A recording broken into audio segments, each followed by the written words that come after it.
എൻ്റെ പേര് ജാൻസി ഷിബു. ഞാൻ തൊടുപുഴയിൽ നിന്നാണ് വരുന്നത്. സിബിഗിരി ഇടവകയാണ്. അത് എനിക്ക് ഒരു ജോലി ലഭിച്ചതിൻ്റെ ഒരു സാക്ഷ്യം പറയാനാണ് മെയിനായിട്ടുള്ളത്. ഞാൻ ഖത്തറിൽ വർക്ക് ചെയ്യുമായിരുന്നു. അപ്പോൾ അവിടെ കുറച്ച് ഇൻ്റർണൽ പൊളിറ്റിക്സിൻ്റെ ഭാഗമായിട്ടാണ് എൻ്റെ ജോലി നഷ്ടമായത്. അപ്പോൾ അന്നേരം തന്നെ ഞാൻ മാർച്ച് 16 തീയതിയാണ് ജോലി നഷ്ടപ്പെട്ടത്. അത് കഴിഞ്ഞിട്ട് ഞാൻ അവിടുന്ന് നേരെ ഇങ്ങോട്ടേക്കാണ് വന്നത്. ഇങ്ങോട്ടെന്ന് വെച്ചാൽ എയർപോർട്ടിൽ നിന്ന് നേരെ ഇങ്ങോട്ട് വന്നു. എന്നിട്ട് എൻ്റെ സഹോദരൻ്റെ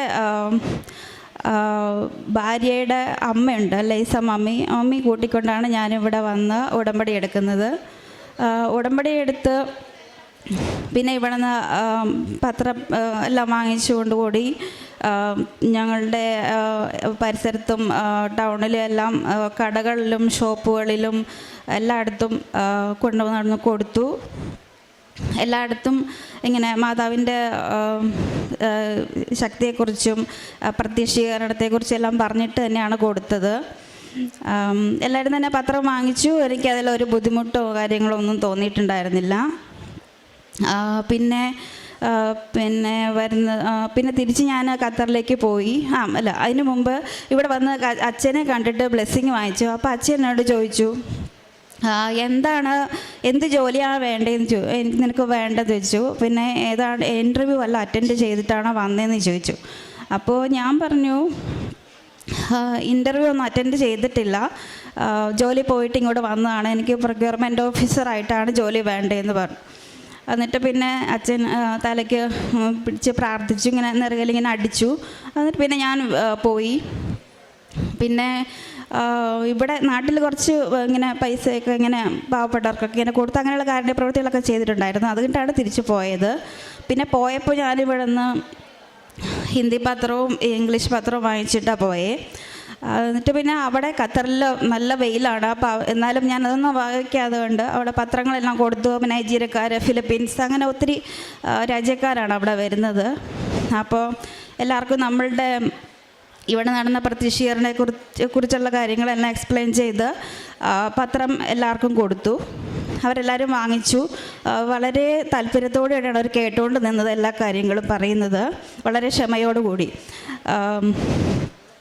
പിന്നെ എനിക്ക് വീട്ടിൽ ചെന്നിട്ട് പിന്നെ ഞാൻ എൻ്റെ ഒരു മുന്നേ വർക്ക് ചെയ്തിട്ടുണ്ടിരുന്ന ഒരു കമ്പനിയിലത്തെ ഒരു ഫ്രണ്ട് ഉണ്ടായിരുന്നു. ആ ഫ്രണ്ടിനോട് ഞാൻ മുന്നേ പറഞ്ഞിട്ടുണ്ടായിരുന്നു, എന്തെങ്കിലും വേക്കൻസി വരികയാണെങ്കിൽ ഒന്ന് അറിയിക്കണമെന്ന്.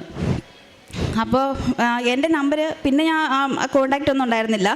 പുള്ളി എന്നെ വിളിച്ചിട്ട് ഇങ്ങനെ ഒരു അവരുടെ കമ്പനിയിൽ വേക്കൻസി ഉണ്ട്, ഒരു ന്യൂ ഡിപ്പാർട്ട്മെൻറ്റ് ഓപ്പൺ ചെയ്യുന്നുണ്ട്, അപ്പോൾ അതിലൊരു പ്രൊക്യൂർമെൻറ്റ് ഓഫീസറിൻ്റെ വേക്കൻസി ഉണ്ടെന്ന് പറഞ്ഞു.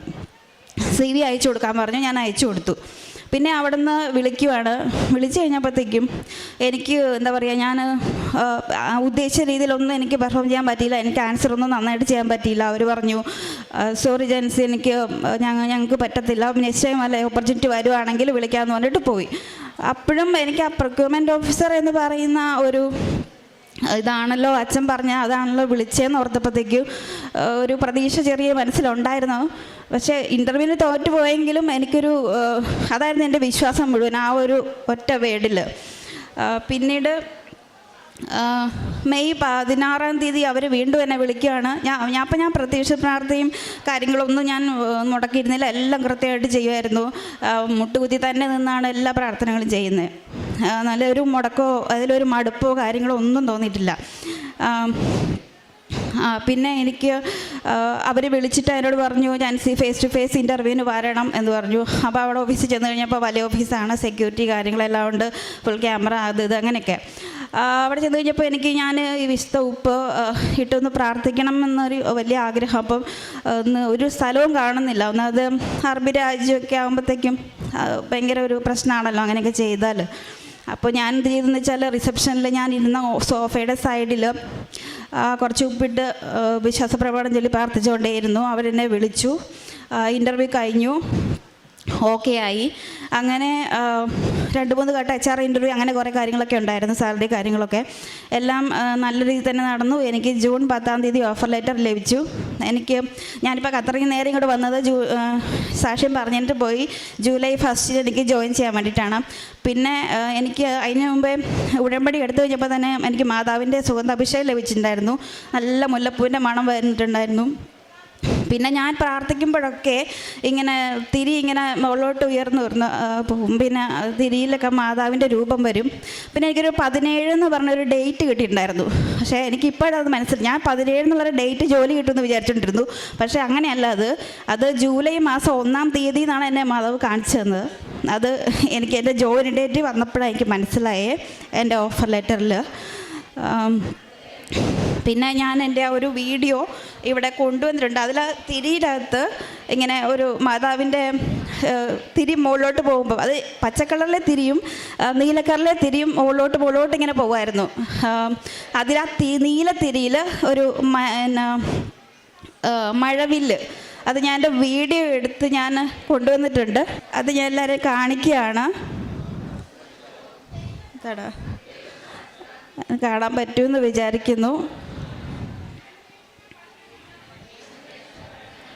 ഇങ്ങനെ തന്നെ നീലത്തിരിയിലും പച്ചത്തിരിയിലും എല്ലാം ഇങ്ങനെ വന്നിട്ടുണ്ട്. അപ്പം ഇതെല്ലാം നല്ലൊരു എനിക്കൊരു അടയാളം തന്നെയായിരുന്നു. പിന്നെ ജീവിതം എന്ന് വെച്ചിട്ടുണ്ടെങ്കിൽ നേരത്തെ എനിക്ക് കുരിശ് വരയ്ക്കാനിരിക്കുമ്പോൾ അപ്പം തന്നെ ഉറക്കം വരവും അതൊക്കെ ആയിരുന്നു. എങ്ങനെയെങ്കിലും ഇതൊന്ന് കഴിഞ്ഞാൽ മതിയല്ലോ എന്ന് വിചാരിച്ച് ഉറക്കം ഭയങ്കര ഇതായിരുന്നു. പക്ഷേ ഇപ്പം അങ്ങനെ ഒന്നുമല്ല കേട്ടോ. ഇപ്പം മൊത്തത്തിലങ്ങ് മാറ്റം വന്നു പോയി. ഇപ്പം മൊത്തം മുറ്റം നിന്ന് തന്നെയാണ് 50 മണിയാവൻ ചെല്ലുന്നതും പിന്നെ ഉടമ്പടി പ്രാർത്ഥനയായാലും മറ്റേ പ്രത്യക്ഷീകരണ പ്രാർത്ഥനയായാലും ചൊല്ലുന്നത്. അതുപോലെ തന്നെ ബൈബിൾ വായനയായാലും കംപ്ലീറ്റ് മുട്ടയിൽ നിന്ന് തന്നെ ചെയ്യുന്നത്. അതിലൊരു മടിയോ മടുപ്പോ അങ്ങനെ ഒന്നുമില്ല. പിന്നെ പത്രം കൊടുക്കുന്നതിലോ അങ്ങനെയൊന്നുമില്ല. പിന്നെ ഞാനൊരു ഫാമിലിനെ ആരും വരാതെ സഹായിക്കുന്നുണ്ട്. ഒരു 3 മക്കളുണ്ട്. അതിലൊരാൾക്ക് രോഗിയാണ്. അപ്പോൾ മാസം എന്നെ കൊണ്ട് സഹായിക്കുന്ന ഒരു സഹായം ചെയ്യുന്നുണ്ട്.